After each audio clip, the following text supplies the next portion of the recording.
فرمایا ہم نے انسان کو جس پانی سے بنایا ہم جانتے ہیں. یہ کب کہا جاتا ہے؟ جب کوئی آپ کے سامنے بہت اکڑ رہا ہو تو پھر آپ اس کو اس کی اوقات یاد دلانے کے لیے بتاتے ہیں کہ تو کیا تھا اور تیری اوقات کیا ہے، تیری حیثیت کیا ہے، میں جانتا ہوں. تو انسان بھی اللہ کے سامنے بہت زیادہ اکڑتا ہے، تو اللہ اس کو اس کی اوقات یاد دلاتے ہیں کہ ہم نے تمہیں جس پانی سے بنایا ہے وہ ہم جانتے ہیں، تو تم جس چیز سے بنے ہو تم وہی ہو، تو زیادہ فنٹر بننے کی کوشش مت کرو. اب آپ کہہ سکتے ہیں اللہ کے سامنے تو کوئی بھی نہیں اکڑتا. دیکھو، جب کوئی آپ دعویٰ کر رہے ہو اور کوئی آپ کے دعوے کو نہ مان رہا ہو، آپ کی بات کو بالکل 180 ڈگری پہ جا کے اس کا انکار کر رہا ہو، تو اس سے بڑی آپ کی کوئی توہین ہو سکتی ہے؟ آپ کانفیڈنٹلی پوری ذمہ داری کے ساتھ پورے وثوق کے ساتھ کوئی بات کر رہے ہو. مثال کے طور پہ کوئی ٹیچر بچوں کو پڑھا رہا ہو کہ بیٹا دیکھو 2+2=4، 2 اور 2 کتنے ہوتے ہیں؟ 4 ہوتے ہیں. اور بچہ آگے سے کہہ دے نہیں 2 اور 2 تو 6 ہوتے ہیں. تو ٹیچر کہے کہ میں میتھ کا ٹیچر ہوں بیٹا، میں آپ سے زیادہ جانتا ہوں، اور یہ بات دلائل سے بھی ثابت ہو چکی ہے. جس ٹیچر سے بھی پوچھو گے وہ یہی کہے گا، بشرطے کہ وہ میتھ کا ٹیچر ہو. ٹیچر کس کا ہو؟ وہ میتھ کا ہو. جس سے بھی پوچھو گے وہ یہی کہے گا 2+2=4. بچہ آگے سے کہے نہیں 2+2 8 ہوتے ہیں، 6 بھی میں نے غلطی سے کہہ دیا تھا، 8 ہوتے ہیں. تو میتھ کے ٹیچر کی اس سے بڑی کوئی انسلٹ ہو سکتی ہے بھائی؟ وہ اپنی بے عزتی محسوس کرے گا کہ نہیں کرے گا؟ تو ٹیچر ایسے موقع پہ کیا کہے گا؟ بیٹا تم جتنے فنٹر ہو میں تمہیں جانتا ہوں، تمہیں میتھ کی الف بے بھی نہیں پتا، اور تم اتنے کانفیڈنس کے ساتھ کہہ رہے ہو 2+2 8 ہوتے ہیں، حالانکہ تمہیں میتھ کی الف بے بھی نہیں پتا ہے. یہ تو میں نے ایک چھوٹی سی مثال دی ہے. قرآن کہہ رہا ہے انسان اکڑتا ہے قرآن اللہ کے سامنے.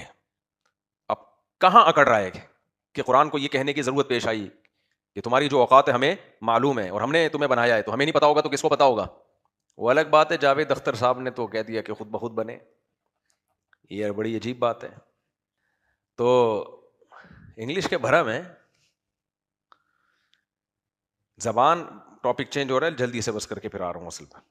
زبان ایک اچھی چیز ہے، زبان کا آنا، لیکن علم زبان کے آنے کو نہیں کہتے، یہ خوب سمجھ لو. کسی زبان میں مہارت حاصل ہونے کا مطلب یہ نہیں ہے کہ جس ٹاپک پہ آپ بات کر رہے ہیں اس میں بھی آپ کو مہارت ہو. لیکن میں جنرلی ایک بات کر رہا ہوں. جب مولانا شبیر احمد عثمانی جب پاکستان بنا نا، مولانا شبیر احمد عثمانی وہ ان کے شاگردوں کے ذریعے ہم تک یہ بیان پہنچا ہے کہ اسمبلی میں اس وقت کچھ لبرل لوگ بھی تھے جو پاکستان کو اسلام کا قلعہ نہیں بننے دے رہے تھے. تو جب ڈیبیٹ ہوتی، شبیر احمد عثمانی رحمہ اللہ بہت بڑے عالم تھے، تو یہ لوگ کیا کرتے آگے سے انگلش بولنا شروع کر دیتے. تو مولانا شبیر احمد عثمانی نے فرمایا ایک دفعہ کہ تم لوگوں کی جہالت کو انگریزی نے چھپا لیا ہے. تمہاری جہالت کو کس نے چھپا لیا ہے؟ انگریزی نے. یعنی ہمیں پتہ ہے کہ تمہیں میری باتوں کا تمہارے پاس جواب نہیں ہے، لیکن انگلش میں ٹھش پش کر کے تم اپنے آپ کو پڑھا لکھا ثابت کرنے کی کوشش کرتے ہو. میں جنرلی ایک بات کر رہا ہوں کہ یہ کوئی کرائٹیریا نہیں ہے کہ آپ کو کوئی زبان آتی ہے تو بس آپ پڑھے لکھے ہو گئے. اب انگریزوں میں بچہ بچہ انگلش بولتا ہے. ہمارے ایک ریلیٹو امریکہ میں تھے، کہتے ہیں ایک گورے کو اتنا نہیں پتا تھا کہ امریکہ کی دوسری اسٹیٹ میں ٹائم چینج ہو جاتا ہے. وہ سمجھ رہا پوری تمام اسٹیٹ میں ایک ہی جیسا ٹائم ہوتا ہے. حالانکہ یہ تھوڑی سی بھی جس کو فلکیات معلوم ہے وہ کہے گا کہ یہ تو پاسبل ہی نہیں ہے، لیکن انگلش میں ٹھش فش. صحیح ہے نا؟ تو کبھی بھی کسی کی زبان سے متاثر نہ ہوا کریں، زبان سے متاثر نہ ہوا کریں. آپ کہہ رہے ہو آپ مجھے اس پہ بولنے کی کیا ضرورت ہے؟ اس لیے ضرورت ہے کہ اس زمانے میں کچھ اسکالرز ایسے ہیں جو علم میں بالکل زیرو ہیں، بالکل فارغ ہیں، لیکن تھوڑی سی ٹرمز انگریزی کی یوز کرتے ہیں، استعمال کرتے ہیں، ٹھش پش لگاتے ہیں. لوگ کہتے ہیں یار کیا ماشاءاللہ زبردست، حالانکہ بالکل فارغ بات ہوتی ہے، وہ 0/0 اس کی ویلیو ہوتی ہے. اچھا، انسان کی نفسیات یہ ہے کہ جو نالج اس کے پاس نہیں ہوتی نا، تو وہ والی نالج اگر کوئی غلط بھی رکھے گا تو انسان اس سے متاثر ہوتا ہے کہ چلو اس کے پاس کچھ نالج تو ہے، مجھے تو پتہ ہی نہیں. مثال کے طور پر آپ کو اگر ہسٹری کا نہیں پتا، تاریخ کا پتہ ہی نہیں ہے کہ ہسٹری میں کیا ہوا ہے، اب کوئی آ کے قصے سنانا شروع کر دے،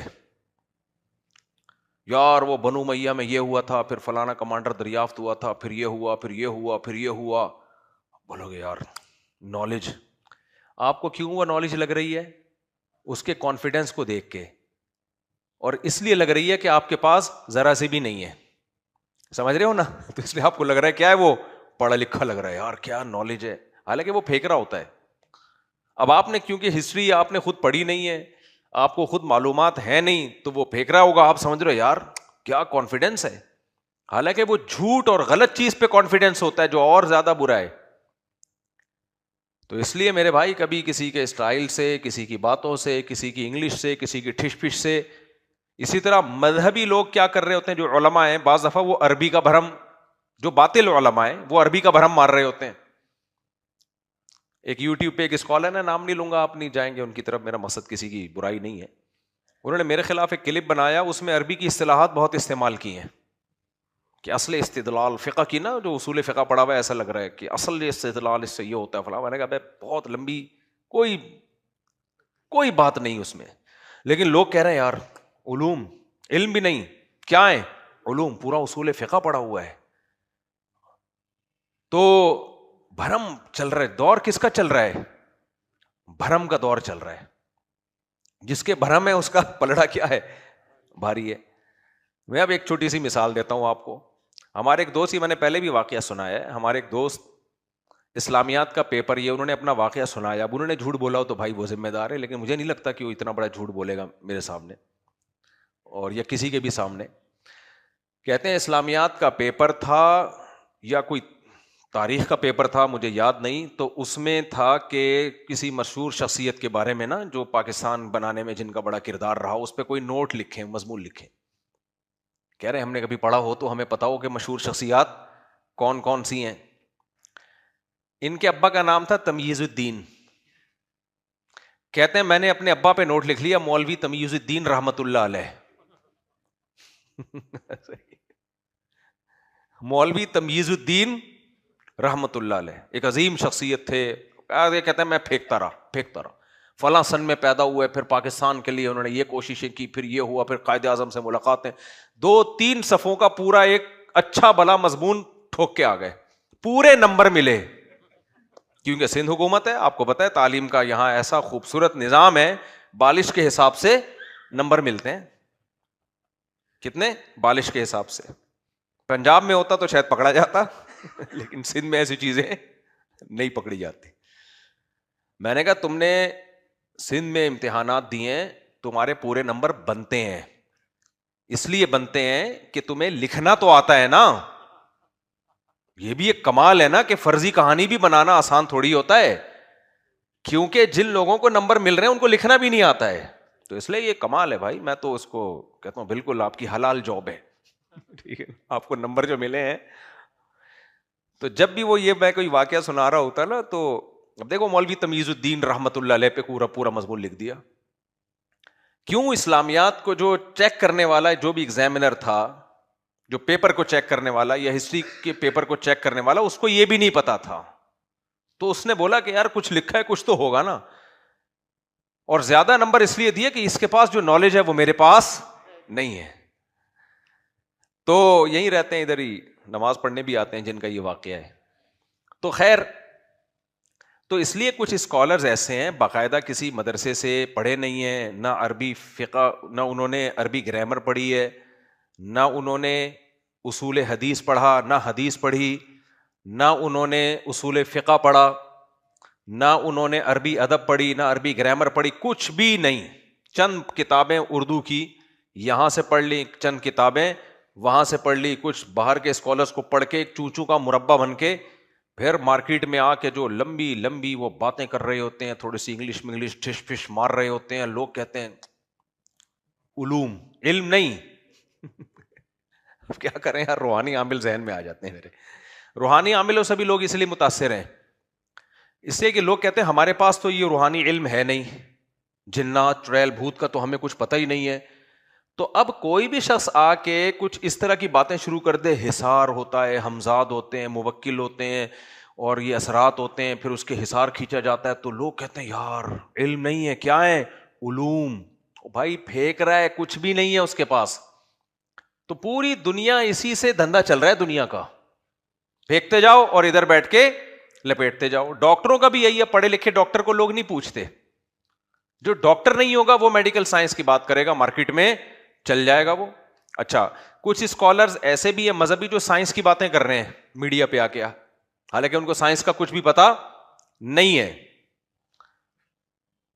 یعنی وہ سائنسدان نہیں مانتے ان باتوں کو, لیکن چونکہ جس نے سائنس بالکل بھی نہیں پڑھی وہ کہہ رہا ہوتا ہے یار پتہ نہیں کیا علوم لے کر آیا مارکیٹ میں یہ.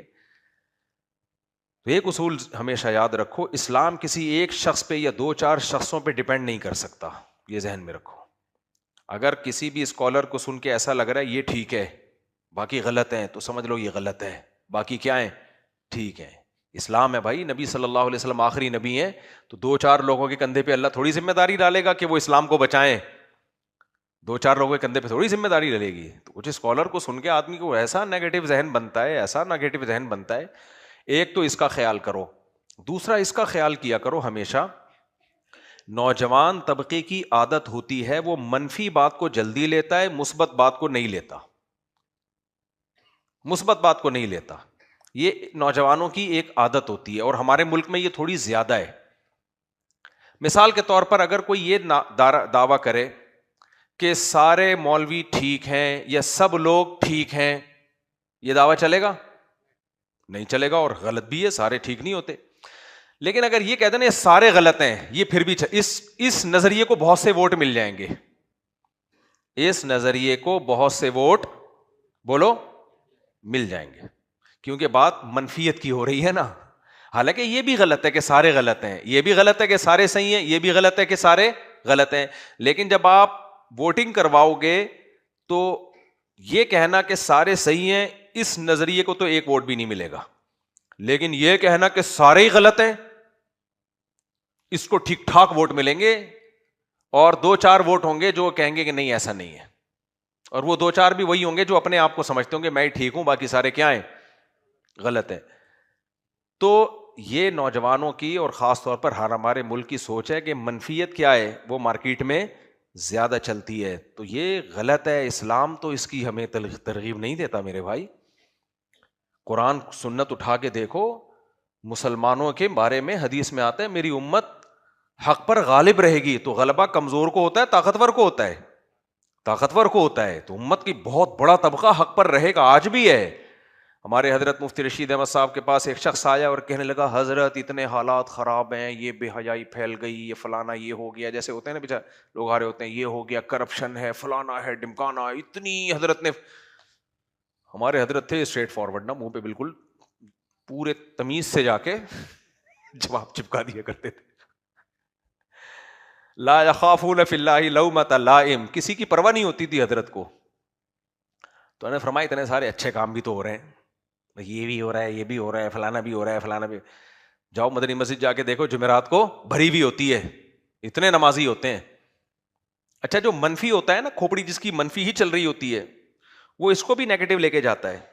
مدنی مسجد بھری ہوئی ہے, مسجدیں بھری ہوئی ہیں, کرپشن نہیں ختم ہو رہی. یعنی مطلب یہ ہے کہ کرپشن نہیں ختم ہو رہی تو مسجدیں بھی خالی ہو جائیں.